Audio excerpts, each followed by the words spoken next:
കഴിഞ്ഞ 10 വർഷത്തെ ദുർഭരണത്തിൽ പൊറുതിമുട്ടിയ ജനങ്ങൾ കണക്ക് ചോദിക്കുന്ന തെരഞ്ഞെടുപ്പാകും ഇത്തവണത്തേത് എന്ന് തിരുവമ്പാടിയിലെ UDF സ്ഥാനാർത്ഥി CK കാസിം. വന്യമൃഗശല്യം അടക്കം മണ്ഡലത്തിലെ അടിസ്ഥാന പ്രശ്നങ്ങളിൽ പോലും ഒരു നടപടിയും സർക്കാരും MLAയും കഴിഞ്ഞ 10 വർഷവും കൈക്കൊണ്ടിട്ടില്ല. UDFന് കൈമോശം വന്ന സീറ്റ് ഇത്തവണ തിരിച്ചുപിടിക്കുമെന്നും CK കാസിം മീഡിയ വണ്ണിനോട് പറഞ്ഞു. അവസാന ഘട്ടത്തിൽ എത്തി നിൽക്കുമ്പോൾ എന്താണ് വിലയിരുത്തൽ മണ്ഡലത്തിൽ? ഐക്യജനാധിപത്യ മുന്നണി ഈ സീറ്റ് 10 കൊല്ലം മുമ്പ് കൈമോശം പോയത് തിരിച്ചു പിടിക്കും. വളരെ സിമ്പിളാണ്, നിങ്ങൾക്ക് ഇനിയും ബോധ്യപ്പെട്ടില്ല. എന്നാൽ ഞങ്ങൾക്ക് കൃത്യമായ ഉറപ്പുണ്ട്, ഇപ്രാവശ്യം UDF തിരിച്ചു പിടിച്ചിരിക്കും. ജനങ്ങളുടെ ഒരു പ്രതികരണമൊക്കെ ഇന്നിപ്പോൾ പ്രിയങ്ക ഗാന്ധി വന്നപ്പോൾ ഒരു വലിയ ഓളം ഉണ്ടായിരുന്നല്ലോ, എന്താണ് അതൊക്കെ ഒരു ജനങ്ങളുടെ? ഐക്യജനാധിപത്യ മുന്നണിക്ക് അനുകൂലമായി കേരളത്തിൽ അങ്ങോളം വലിയ തരംഗമുണ്ട്, വേവ് ഉണ്ടെന്നുള്ളതായിരുന്നു നിങ്ങൾക്കറിയാം. അത് തിരുവമ്പാടി മണ്ണിൽ കുറച്ച് കൂടുതലാണ്. 10 വർഷമായി കാർഷിക ജനതയ്ക്ക് ഒന്നും ചെയ്യാത്ത ഒരു ഗവൺമെൻറ്റും MLAമാരും വന്യജീവി ആക്രമണത്തിനെതിരെ ചെറുവിലനക്കാത്ത ജനപ്രതികളുള്ള ഒരു മണ്ണിൽ അവരെ വീണ്ടും മത്സരിപ്പിച്ച് ജയിപ്പിക്കാൻ തിരുവമ്പാടിയിൽ തീരെ നടക്കില്ല. എത്ര ജീവനുകൾ പോയി, എത്ര പുലിയും ആനയും കടുവ നിത്യസംഭവമാണ്.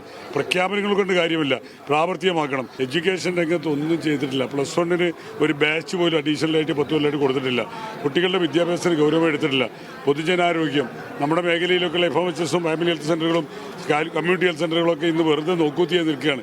ജനങ്ങളുടെ സാധാരണക്കാരുടെ പ്രശ്നങ്ങൾ, നിത്യോപയോഗ സാധനങ്ങളുടെ വില വർദ്ധനവ്, ഒറ്റ സ്റ്റാറ്റ്യൂട്ടറി റേഷൻ കടകൾ പോലും മര്യാദയ്ക്ക് പ്രവർത്തിക്കുന്നില്ല. ഒരുപാട് വിമർശനങ്ങളുണ്ട്. എന്തായാലും ഇപ്പം നാളെ മറ്റന്നാളും കഴിഞ്ഞാൽ ഇലക്ഷനിലേക്ക് ബൂത്തിലേക്ക് എത്തിയ ആളുകൾ MLA ആയി കഴിഞ്ഞാൽ നാട്ടുകാർ കൊടുക്കുന്ന ഉറപ്പെന്താ? ആദ്യം വന്യജീവി സംഘർഷം അവസാനിപ്പിക്കും. വന്യജീവികളുടെ അക്രമം മൂലം ഈ തിരുവമ്പാടിയുടെ മണ്ണിൽ ഒരു പ്രശ്നം ഉണ്ടാകാതെ നമ്മൾ പരിശോധിക്കുന്നു. ഇപ്പം പ്രിയങ്കാജി പറഞ്ഞു കഴിഞ്ഞു, സംസ്ഥാന സർക്കാർ സഹകരിച്ചാൽ വളരെ പെട്ടെന്ന് പരിഹരിക്കാൻ കഴിയുന്ന ഒരു വിഷയമാണ്. കഴിഞ്ഞ കാലങ്ങളിൽ സംസ്ഥാന സർക്കാർ സഹകരണം ഉണ്ടായിട്ടില്ല. ഐക്യജനാധിപത്യ മുന്നണി സർക്കാർ കേരളത്തിൽ വന്നാൽ കൃത്യമായി അതിന് നടപടി ഉണ്ടാവും. തിരുവമ്പാടിയിൽ അതിന് തുടക്കമായിരിക്കും. മണ്ഡലത്തിൽ ഒരു പ്രധാനപ്പെട്ട മറ്റൊരു വിഷയമായിരുന്നു ഫ്രഷ് കട്ട്. ആ ജനങ്ങളോട് എന്താണ്? അല്ല, ഫ്രഷ് കട്ടിൻ്റെ കാര്യത്തിൽ കൃത്യമായി നമ്മൾ നിലപാട് പറഞ്ഞാണ്. പ്രതിപക്ഷ നേതാവിൻ്റെ പൊതുയുഗ യാത്രയുടെ പൊതുവേദിയിൽ വെച്ച് തന്നെ പ്രതിപക്ഷ നേതാവ് പറഞ്ഞു, ജനങ്ങൾക്ക് ഉൾക്കൊള്ളാൻ കഴിയാത്ത ഒരു കമ്പനി നടത്താൻ സമ്മതിക്കില്ല. പിന്നെ ആ ഫ്രഷ് കട്ടിൻ്റെ ജനകീയ സമരത്തിനെതിരെ പോലീസ് എടുത്തിരിക്കുന്ന കേസ് ഐക്യജനാധിപത്യ മുന്നണി അധികാരത്തിൽ വന്നാൽ മുഴുവൻ നമ്മൾ റൈറ്റ് ഓഫ് ചെയ്യുക, സംശയം വേണ്ട, അത് നമ്മുടെ തീരുമാനമാണ്. അതുപോലെ ഈ മണ്ഡലത്തിലെ ടൂറിസം ഡെസ്റ്റിനേഷൻ, ഇതിനു മുമ്പ് LDFൻ്റെ MLA ആയിരുന്ന ആളുകളൊക്കെ വിഭാവനം ചെയ്ത പദ്ധതികൾ ഇവർ പിന്നീട് വന്ന 2 MLAമാർ മറന്നുപോയെങ്കിലും നമ്മൾ മറക്കില്ല. പ്രകൃതിദത്തമായി ദൈവദത്തമായി കിട്ടിയിട്ടുള്ള ഒരുപാട് ടൂറിസം ഡെസ്റ്റിനേഷൻസ് തിരുവമ്പാടിയിലുണ്ട്. അതെല്ലാം ഒരു കോറിഡോറാക്കി ഈ തകർന്ന കാർഷിക മേഖലയ്ക്ക് ഉത്തേജനം നൽകുമ്പോൾ ഇതുകൂടി അവർക്കൊരു സപ്പോർട്ടിംഗ് ആയി വരുന്ന രൂപത്തിലേക്ക് നമ്മൾ മാറ്റും.